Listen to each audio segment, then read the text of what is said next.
गर्दीची लाट उठली जालना नगरीत, गर्दीची लाट उठली जालना नगरीत. दिसला एकच स्वर, आरक्षण आमचा हक्क, आरक्षण आमचा हक्क घेतल्याशिवाय माग नाही.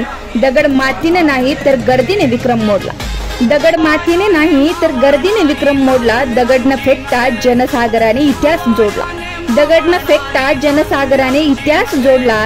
दमनाला घाबरत नाही धनगरांची ही जात, दमनाला घाबरत नाही धनगरांची ही जात. हक्क मिळेपर्यंत चालणार संघर्षाची वाट, हक्क मिळेपर्यंत चालणार संघर्षाची वाट. आरक्षण आमचा जन्मसिद्ध हक्क, आरक्षण आमचा जन्मसिद्ध हक्क गर्दीने दाखवले. धनगर एकदा पेटला की पेटला, जालनाची गर्दीच साक्ष आहे. धनगर बुटला की सिंहासनही थरथरतो. त्यामुळे या सरकारने आता तरी जागं व्हावं, कारण धनगराचं वादळ आलंय आणि जालना चारही बाजूने पॅक झालेले आहे.